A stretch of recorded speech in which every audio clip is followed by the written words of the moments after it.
In the summer of 1987, a retired Air Force colonel named Richard Ansbury sat in his father's empty study in Tucson, Arizona, holding a book he had never once seen his father read aloud, discuss, or explain.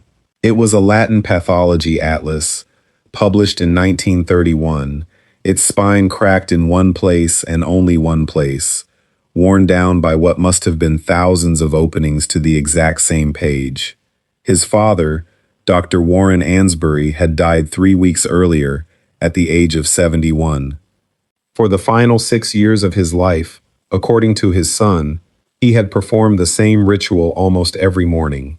He would rise before dawn, make coffee he rarely finished, walk into this study, and open the atlas to page 241.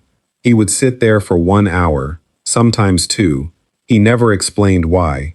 Richard never asked. There are certain silences in a family that everyone agrees, without ever discussing it, not to disturb. What Richard found in the margins of that page, in his father's small and disciplined handwriting, the same handwriting that appears on decades of prescriptions and case files, were 2 words. Not previously seen. He did not know in that moment what his father had not previously seen. He did not know that the answer, or the beginning of an answer, was sitting 31 miles away in a storage facility outside Tucson, inside a container his father had rented under a false name for 4 decades. This is where the investigation has to begin, because everything else about Warren Ansbury's life, on paper, was almost aggressively unremarkable. Warren Ansbury was born in 1916 in Lubbock, Texas. He attended medical school at the University of Texas, graduated in 1941, and entered the Army Air Forces the following year as a flight surgeon, a role that in the 1940s combined the duties of a general physician with a highly specific responsibility, monitoring the physiological effects of high-altitude flight on pilots, a field that was, at the time, still largely experimental.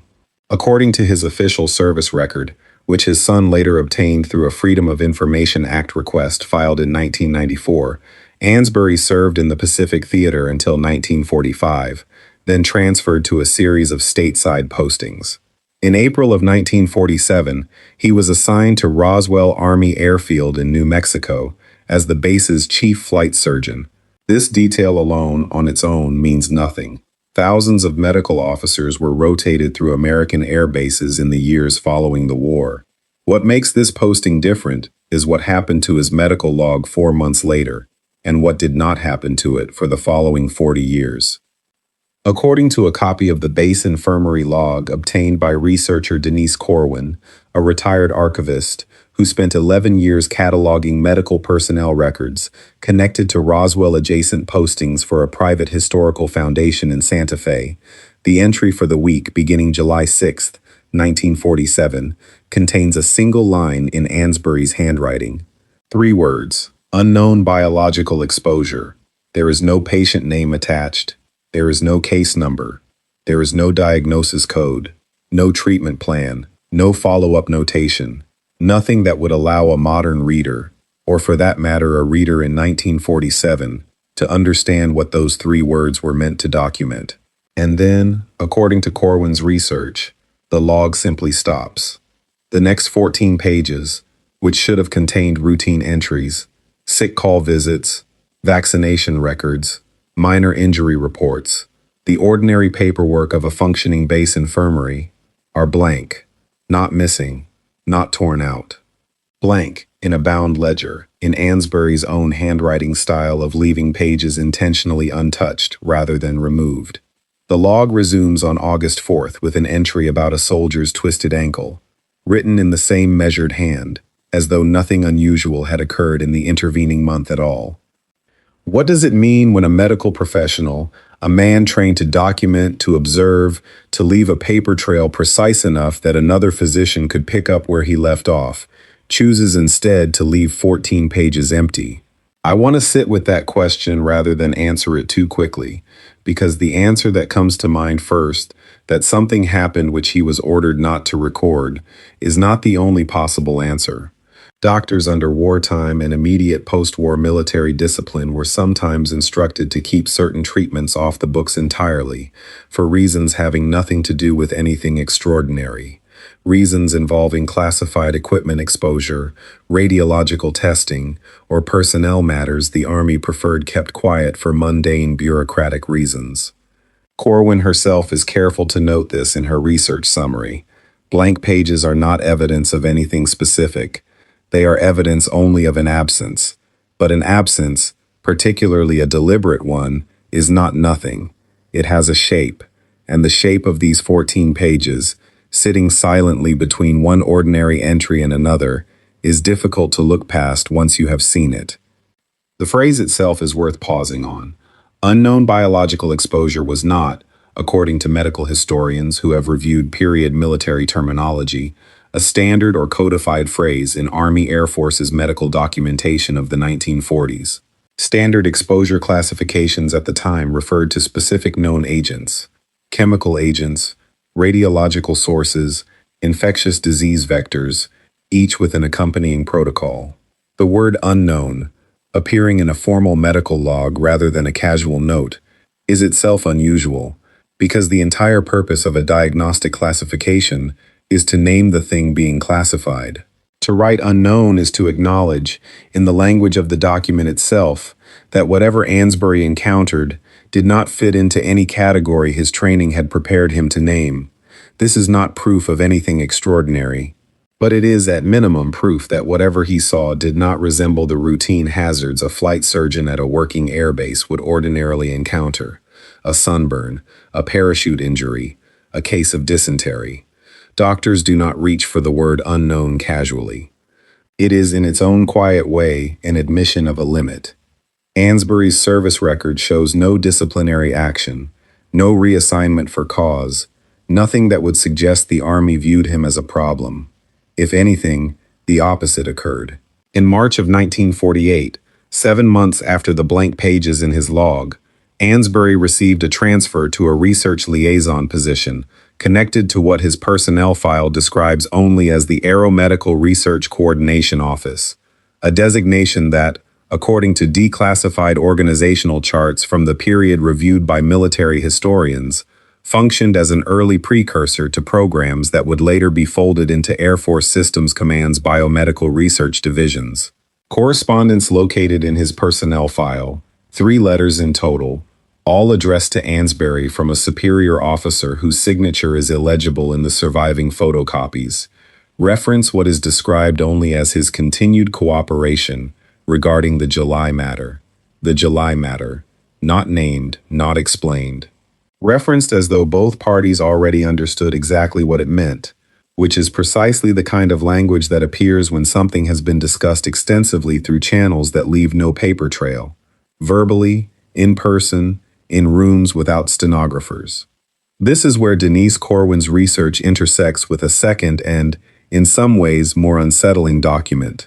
In 1951, according to a personnel evaluation form recovered from Ansbury's file, his commanding officer at the time recommended him for what the form describes as a special medical research assignment requiring an elevated security designation. The specific designation is redacted in the copy obtained through the Freedom of Information Act request, a black rectangle where a classification level should be. What we know is that Ansbury accepted the assignment, that his pay grade increased accordingly, and that for the following 18 months, his location according to official records shifts between 3 different bases, none of them Roswell, in a pattern that Corwin describes as consistent with a traveling research consultancy rather than a fixed medical posting. We do not know what he was consulting on. We know only that whatever began with 3 words in a logbook in July of 1947 appears to have followed him, quietly, formally, and with institutional backing, for years afterward. Ansbury left active duty in 1962 and entered private practice in Tucson, where he worked as a general physician for the following 25 years, delivering babies, setting broken bones, treating the ordinary ailments of a small desert city, by every account a competent, well-regarded, entirely unremarkable doctor. His son Richard, who was born in 1954 and who I have spoken with at length over the course of this investigation, describes a father who was warm in a reserved way, precise, unemotional in his speech but not cold, a man who rarely discussed his wartime service beyond the barest outlines.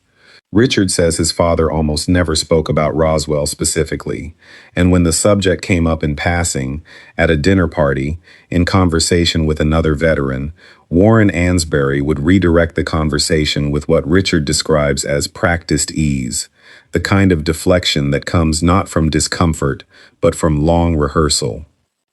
The ritual with the pathology atlas, according to Richard, began sometime around 1981, the year Ansboury turned 65 and formally retired from private practice. Richard did not live in the same city as his father during most of this period, and it was Ansboury's second wife, Carol, who first mentioned the habit to Richard during a phone call in 1983.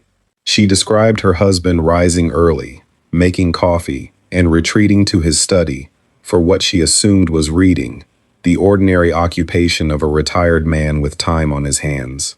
It was only years later, after both Warren and Carol had died, that Richard understood the reading had been the same page, open to the same section, for 6 years. The atlas itself, published originally in German and translated into a 1931 English edition used widely in American medical schools of the period, is a comparative anatomy reference covering pathological tissue structures across a range of organisms. Page 241, according to Richard, who still possesses the book, addresses tissue banding patterns in organisms exhibiting bilateral symmetry, a technical section concerned with how certain biological structures repeat and mirror across a central axis. I want to be careful here because it would be easy to overstate what this means. Bilateral symmetry is an extraordinarily common biological property. It describes the human body. It describes nearly every vertebrate species on Earth, along with a significant portion of invertebrates. A physician returning repeatedly to a page about bilateral tissue structure is not, on its own, evidence of anything beyond a personal or professional interest in comparative anatomy, an interest entirely plausible for a man who spent his career examining bodies. What gives this detail its weight is not the page itself. It is the marginal note, written according to a document examiner Richard consulted in 1990 to confirm the handwriting matched samples from Ansboury's medical charts, at some point after 1975, based on the specific formulation of the ink, which had not been manufactured prior to that year, not previously seen. 2 words, pressed into the margin of a page his father had, by his own family's account, been returning to for years, before that ink existed, suggesting the note itself may have been added later, an annotation appended to decades of private reading, as though at some point Warren Ansboury decided, finally, to leave behind a single fragment of what he had spent a lifetime not saying. What was not previously seen? The obvious reading, the reading that any reasonable person confronting this evidence would arrive at eventually, is that Ansboury was comparing something he had personally examined against the reference structures illustrated on that page, and had concluded that whatever he examined did not match any known category the atlas described.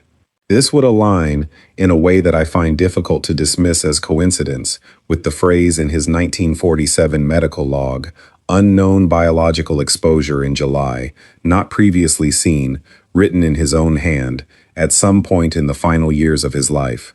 2 documents 40 years apart, arriving independently at the same conclusion, that whatever Warren Ansboury encountered in the summer of 1947 fell outside every framework his considerable medical training had equipped him to categorize.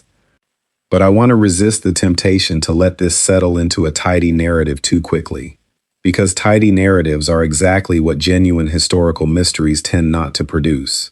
There are other explanations that deserve to be weighed honestly.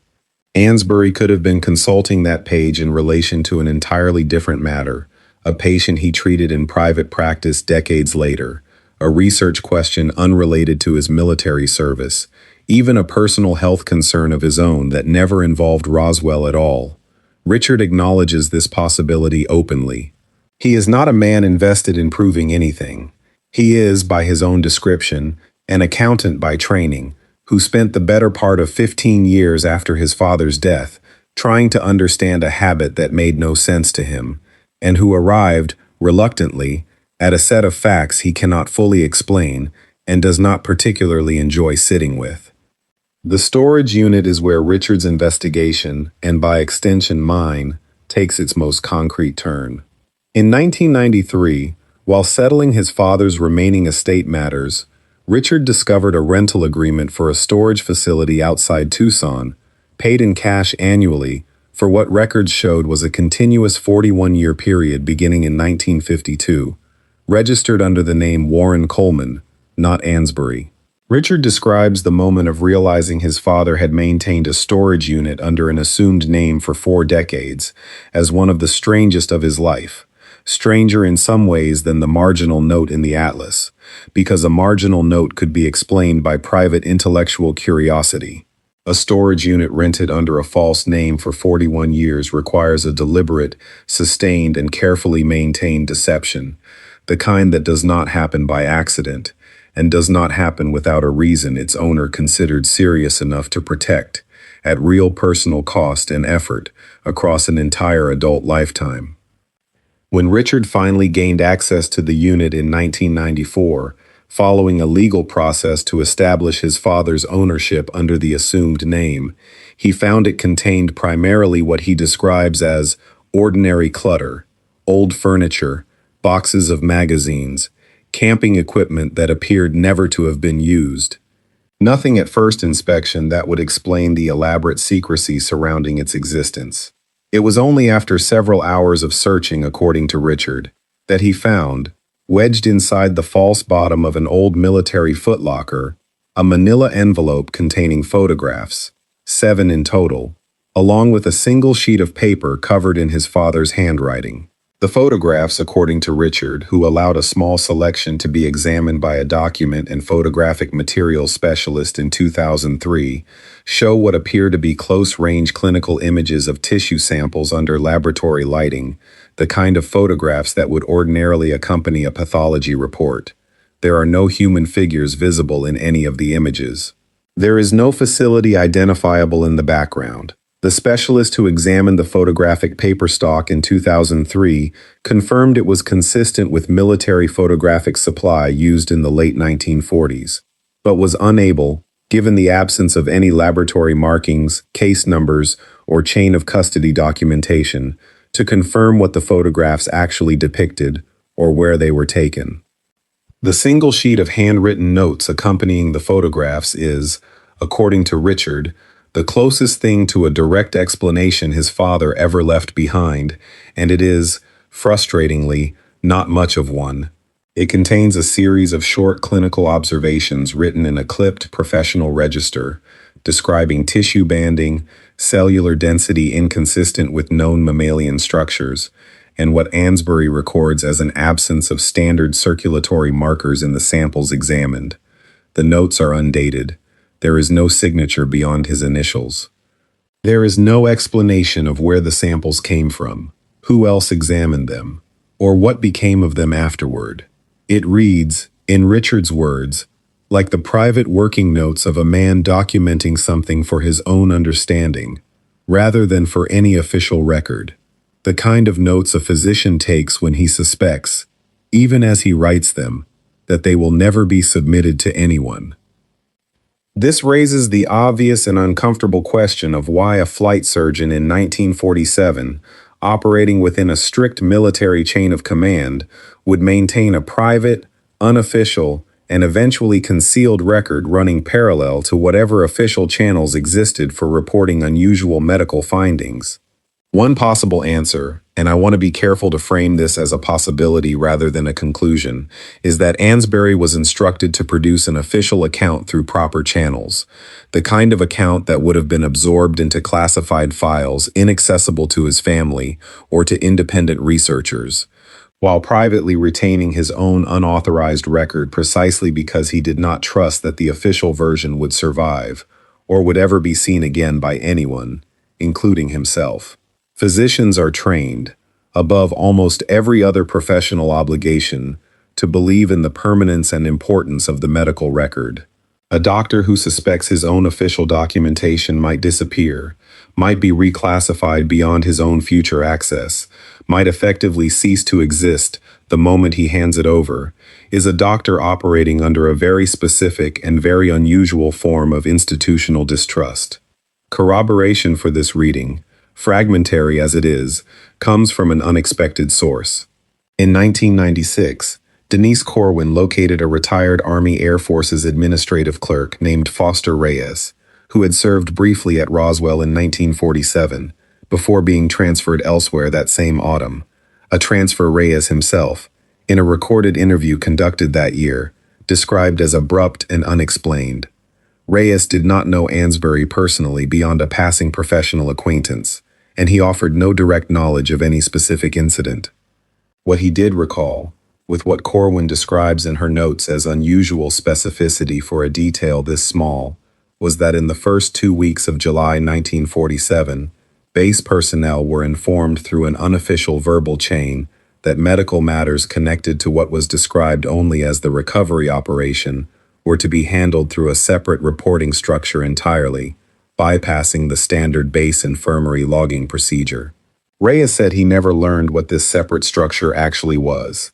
He said he was simply told, by a superior he does not name, to direct any relevant paperwork to a specific administrative officer, rather than filing it through ordinary channels, and that he complied without asking further questions. Because in the summer of 1947, on a base that had just publicly announced and then retracted the recovery of what officials initially called a flying disc, before revising the account to a weather balloon within 24 hours, questions were not, in his words, something anyone was encouraged to ask.